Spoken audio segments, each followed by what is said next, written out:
We have spent the last few years moving from synchronous to asynchronous, and now really doing both. We're trying to do asynchronous work, we're trying to do synchronous work, we're trying to recreate those moments when we're all together in the halls. And we want these experiences to work just as well as they do in real life. And that is really what we are trying to do every time we sit down and we talk about a new Teams feature or a new feature that we're going to bring that will help to shine SharePoint through, or the Power Platform through, or Viva through as we do that.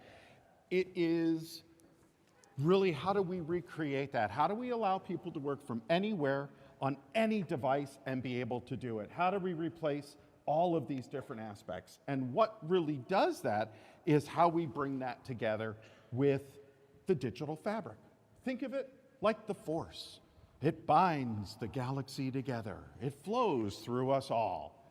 But it really is. As we start to do this, it is how do we take AI and all of these different aspects and bring them together to allow us to communicate in ways that we are not able to often do in real life, and give opportunities that people may not have in a physical meeting. One of my favorite stories that I had on my show was Polaris, the folks who make the snowmobiles, they make Indian motorcycles and all of this stuff. And he said, "We love chat." And I'm like, "Well, yeah, of course you like chat." He goes, No, I don't think you understand. We love the chat feature because you can't have chat in the middle of a real, in-time, in-person meeting. It's distracting. But what we've done is we love it because people can have side conversation on what we're doing. And these are people who very often would never ever think of speaking up at a meeting, but they're doing it in chat. It's allowing us to connect with people that we've never been able to connect with before, and work with people on a level that we've never been able to. And I thought, wow, what an epiphany. That's not something that I would have thought about.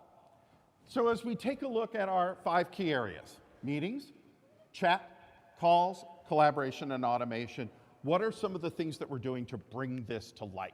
Well, it really is about how do we better prepare you for before, during, and after the meeting, and how we bring really kind of cool elements into this. So before a meeting, you're going to start to see when you click on it, not only who's attending, but if there's an agenda, what are some of the files that have been already shared. So before you go into that meeting, you really understand what that meeting is about. And if you have multiple meetings, it better allows you to pick which is the more important one for me to attend. The ability with Whiteboard, which we've done a lot of improvements to, better ways to collaborate. How we're using these fluid elements to create new ways for you to communicate. And during the meeting recap, if you missed that meeting, the same thing. All the notes, the ability to go back to the recording, and your ability that on your own time to go back and see what you missed in that meeting, understand the action items, and move forward. And that's really critical. Let's take a look at Loop. Loop is one of these areas that's really going to change how we work, and it's already started changing how I work.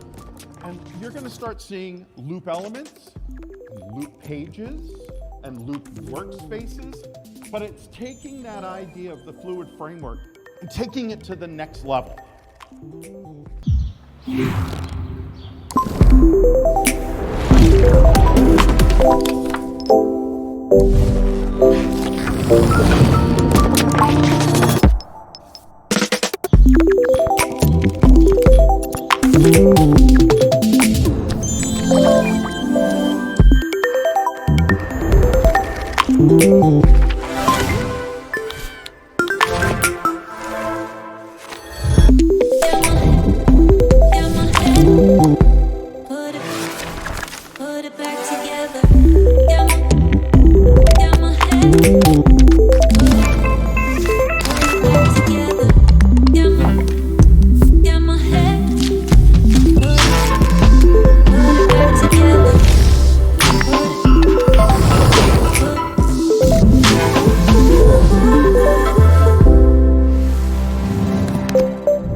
Meeting experiences, making meeting experiences relevant.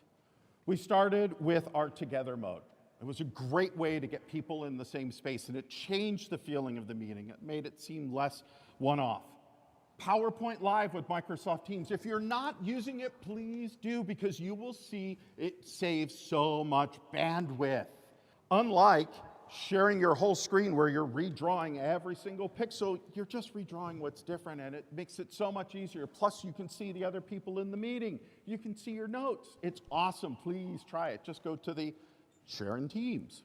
Presenter mode and dynamic views, finding different ways for you to be able to see the others in your meeting and for them to see you in more engaging and visually interesting and connective ways. Now, Teams and SharePoint. We love Teams and SharePoint. Problem is, you'd have to do something in Teams, then if you were doing a new template, you'd have to go over to SharePoint and go back and forth. Well, guess what? Not anymore. We now have connected templates. That means you can set it up that whenever you start a team, it automatically uses the template, and there's a SharePoint space with your template already configured, ready to go, or vice versa. If you create a SharePoint space, SharePoint using a template, it will automatically create teams on the other side. This is something that many of you have been asking for, so yes, happy, good, much better? Awesome. We try to listen and hear what you're saying and make that difference and make that input, make that impact. But this is something people are saying it's really duplicative and it's becoming a waste of my time, and I want to find a better, easier way to do it. You can also now create and edit SharePoint pages in Teams. And that was another one that folks were asking for. Why do I have to switch between these platforms? So bringing all the different places that you work together, whether it's our own apps or third-party apps like Jira. We just did a whole episode of my show where Jira is not a plugin for Teams, it's integrated. You can actually take a text message or chat with someone and you can turn it into a ticket in Jira using Jira Cloud and some of the other Jira apps. Finally, the next level. How do we take the gap between computers and virtual spaces and real-life meetings and all of that and bring that together? And that's Mesh. Mesh is an experience that we'll be bringing over PC, we'll be bringing to mobile, we'll be bringing to VR platforms. But again, finding new ways to communicate. And it's not just for you and I. It's for all of those people who sit in the back of the room that never raise their hand and have a great idea. It's for those people who want to connect across large groups, large spaces, and want that water cooler chat, but don't feel comfortable doing it the way it is today. It is one of those where we're really going to look to a lot of you on how can you and your companies and all of your partners leverage this technology and really bring it to fruition and add a new level of asynchronous and synchronous work and collaboration to not just Teams, but to the whole Microsoft 365 platform.